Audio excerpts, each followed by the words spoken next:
Yankopandum Adorye you do Dansoman court 71st in the first case a jam court na prosecution as all yours has no interest to continue. Never discharge me, no you just Meda a good father so swasi say or you sue me a dinner to me I pay. What is a 2 minutes or so? And the chair says about my couple to find 1 year. The American say now go for man and one day no man in nature. Now one share your hopes in the year.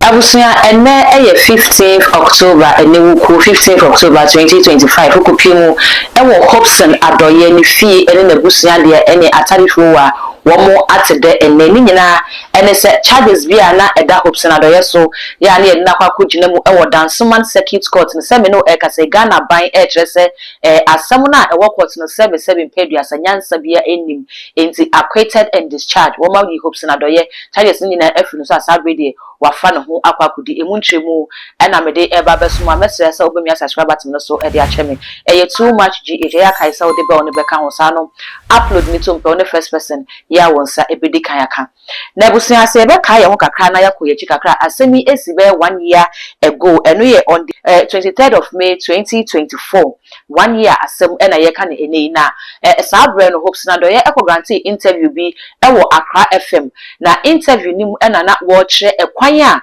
NPP no efa so se omudi wini power no na Hopeson etreye ewo interview nim that time kire se womo de dynamite bi ekwohye Volta region ho eye NDC for stronghold nti omu ne se se NPP betimi ewini power de aje se man na efi Volta region eba no eso beti de so mo ye bibia ebetimi abo womo bo no hu se ne be na womo nkonkoto aba no na Hopeson ekoka no interview nim ewo Accra FM May 23 2024 na wo kire se womo de dynamite bi ekwohye Volta region ko blast ye se ne be ye na ebebo voters ni hu a womo ntimi emma bonten emma meto aba no sa ensemi na ye ensemu a wakai na eno na that time no na NPP aban led by na Danko Akufuado na eda no na womo ema womo kwachi Hopeson Adorye kire se ensem na wobekai no kure bi anim eye false publications na wode atum from womo santi womo kire no ekopie mu e wo Dansoman circuit court 1 year ni yenkomra se nim Ghana sem ene court sem no kobra sa ene 15th October na Hopeson Adorye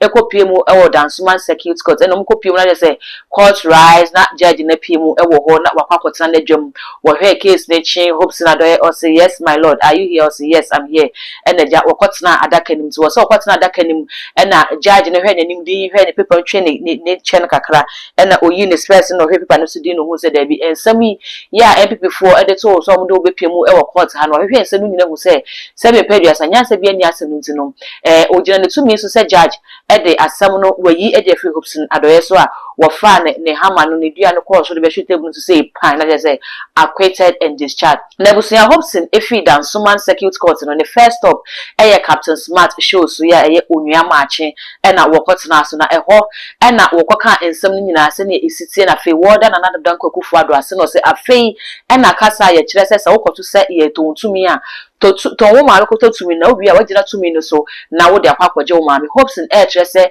na Danko Akufuado eyusu wo no e de pe tumi wonya tumi ni wie no je sa tumi kro na ode ono Hopeson Adorye yusu no de pay no so no ejina sa tumi no sign chi Hopeson Adorye e no de no kwatu muti wo de aseda e ma na Danko Akufuado o se akwaba enia bibi amko nyankopon de adom ye anope de seja enije na ba efri se o she ekwanya ni petwa Dansoman ni ekoba eja me ko she ministry says entonton wie me what that will be? I mean, what did you go? I mean, you can't social. But that night, you know, I said, "Be a mekache yango pono." Yajuma, the because why yajuma so. Etienne, me fa kwenya iso namada the Attorney General of the Republic. President Mahamani na banyina sise. Omo baya omo catch police force or fan a dance your winning for the prosecution. Now a dance a bianchi member or more. I decided to discontinue the case. And Yankopandum, Adorye, you do Dansoman court. 71st in the first case. A jam court na prosecution. That's all you also. Has no interest to continue.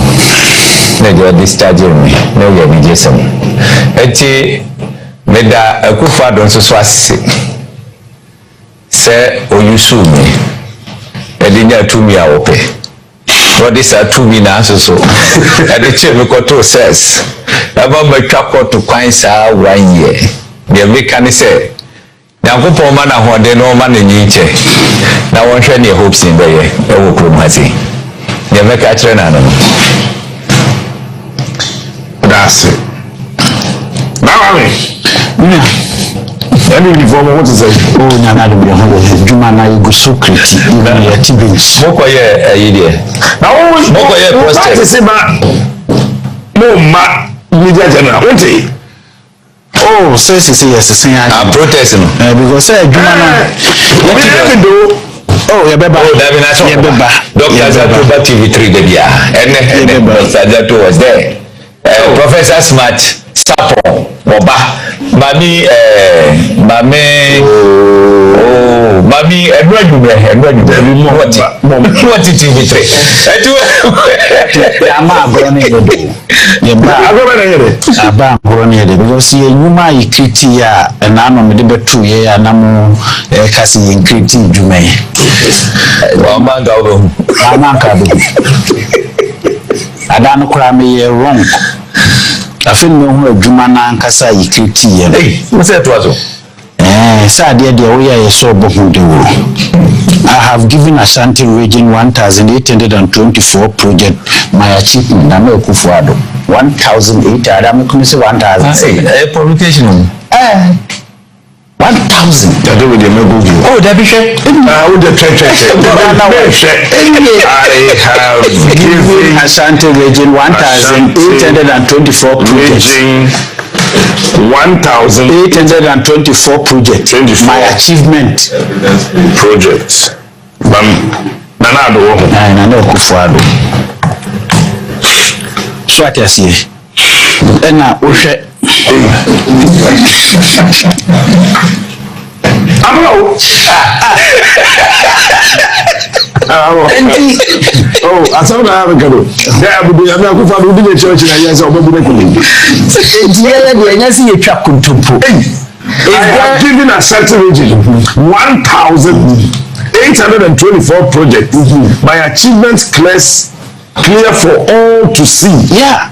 Our home is so proud of him. 28 September 2020. We cry from 2016 to 2020. It means now for 2020 to 2024 in the count. It's more a project in 1,824 Ashanti region. So I say, and you say be a true. It's there for you to see Ashanti for more 20 na Jumano. I am here. Mundi money on I say story no project in you man. President Nana Addo has said the Ashanti region has been a huge beneficiary of the works of his government. The president spoke when he paid a courtesy call on Asante in the 2482 and the mature practicing. The president said he has delivered his 2016 campaign promise to develop the Ashanti region and urged the people of the region to give him another additional 4 years to accomplish more if they appreciate the good works of his government. And the first time we did 2020 to 2024. The president further disclosed that the region has so far benefited from 1,824 projects under his administration, with 774 currently completed. Good. That time. Yes. Okay. That is from 2016 to 2020. 2024. And yes, when they make Ashanti region. In the 3.5 years of the Akufo-Addo government, we have initiated 1,824 projects in the Ashanti region. We have been able to complete 774, whilst 1,050 are ongoing. Ongoing.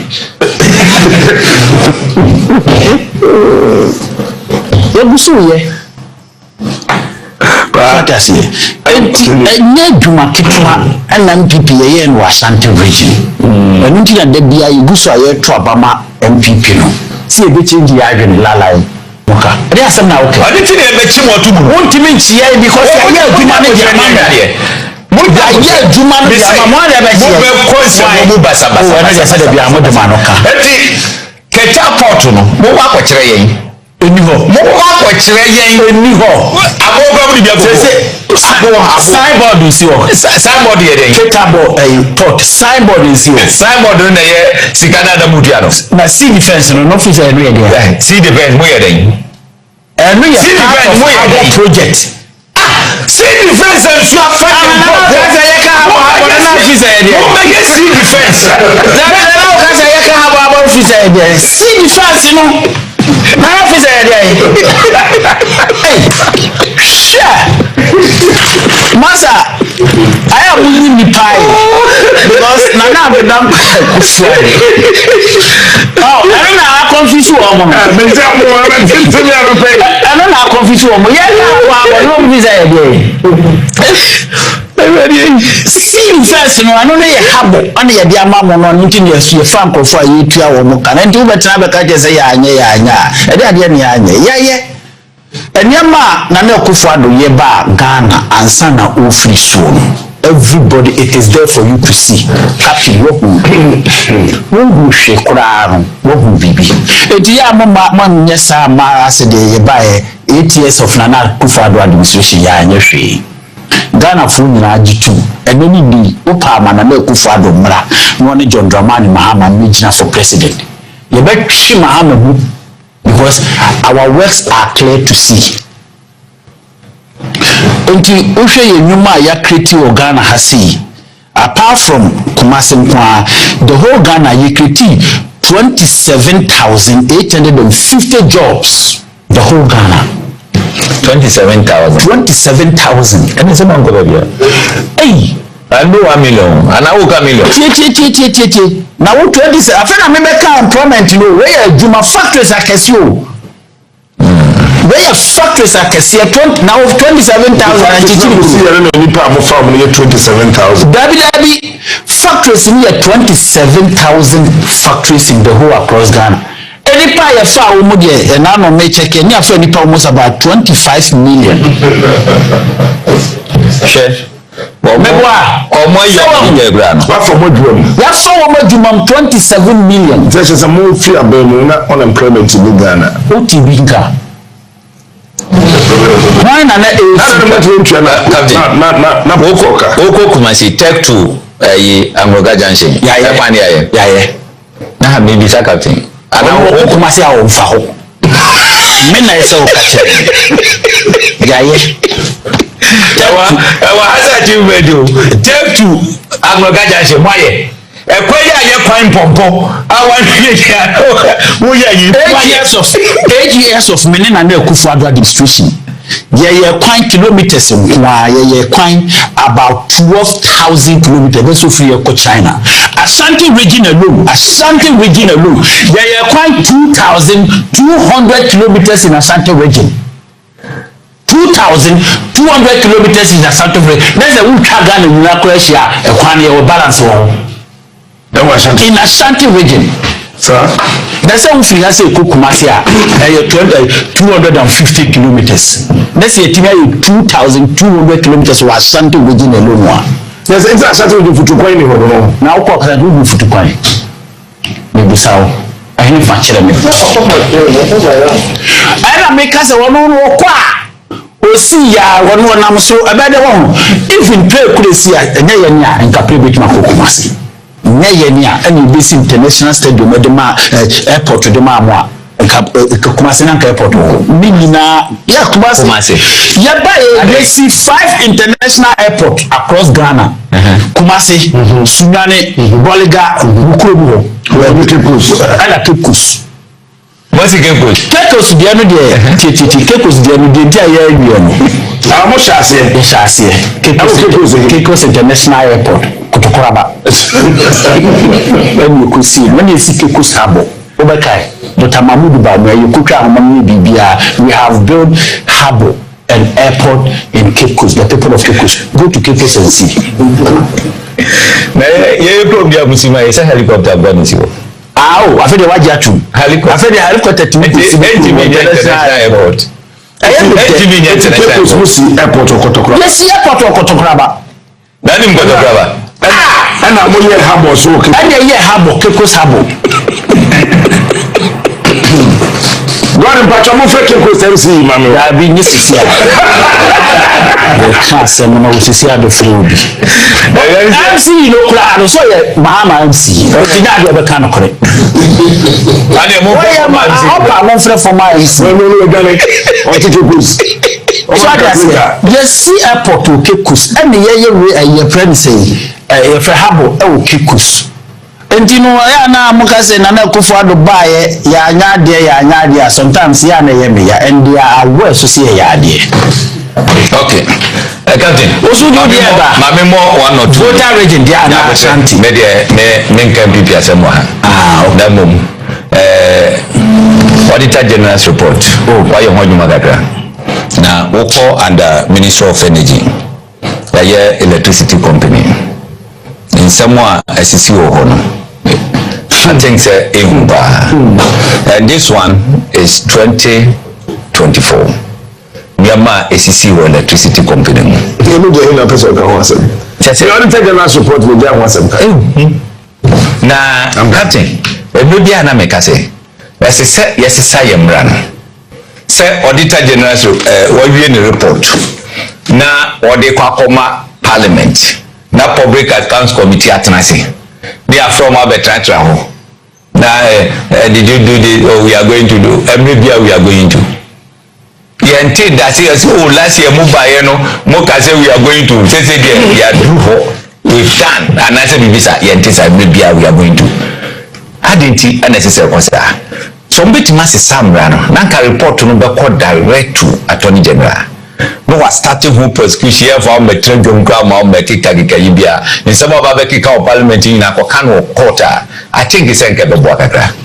She said under the Minister of Energy, Electricity Company of Ghana, point 35. Say Omuye review of the company's expenditure. The approved budget was 144.7 million. Now, by the end of the year, now or more you shoot 333.9 million. Mahama administration. I will find more administration as well. That's 2025 auditing. And also see. Oh, yeah, we are cool, Mama.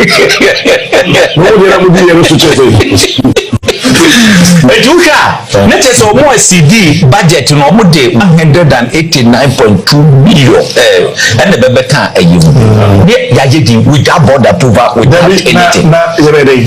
What's your birthday? I don't know. As you saw because them. No, why not put them? As you say, you make it sure. No, where? Catch you, sorry. No, as you saw because them. What are they so good? I don't know who you got. Hey, Jabutre. Would you Jabutre? Would you go? Okay. What shall we do now? Sika gets electricity create the magiari. Na abai eje bidi ye nuama no yes 70.9. Me na what kind of food we auditor general atro Addo Public Accounts Committee we are sat down there come to Attorney General's office we are the story book our Attorney General's department we enkusiaga Kati as you say to me manisiaga why na manisiaga who to ya be manisiaga no say to me say the pressure metuzo me no apart from TV me radio show any demonstration there I don't never matter to the general society. General. Baby, I don't know the sound himself with me yet. Or who say, or move free by moon. I bet you. I don't know. Pay back to 20 a yamla or be betting by you. Then so bad, you know. Was I so bad? I'm running, you know. May say now you see.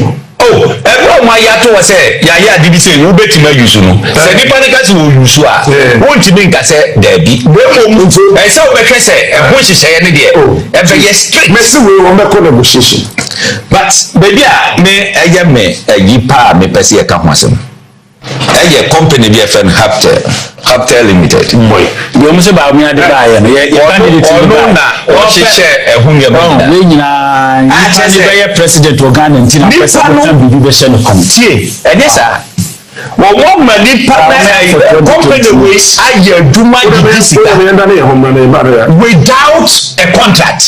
Hey, boss, without a contract. I say we can fear her. I'm a much letter tintin. I'm much crata. No, this is audited report. Can't so much now. No, auditor general report in my make a Hopeson story. Ewo assembly ni so. Ewo nia. Yeah. Your truck crata tintin. Everybody. Munyankofo. Ebu bitru so. Ati report we buy no. Na captain me no Hopeson do.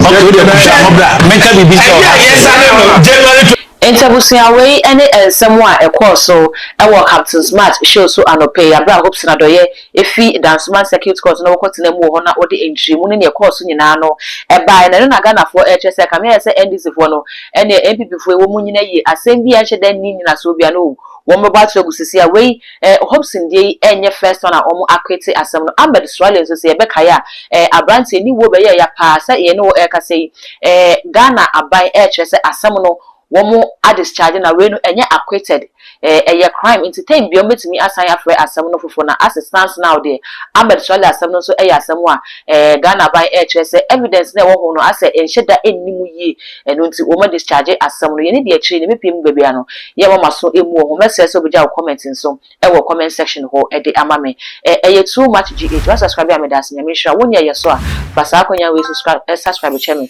na akai so de be on be ka ho sa no upload it to ubonse when your notification what you say ensam no ni nyina esitie all the social media platforms so ko wa too much GH or subscribe no like no wa share na afofo nso enye bia hwemidin at the dark gold essential.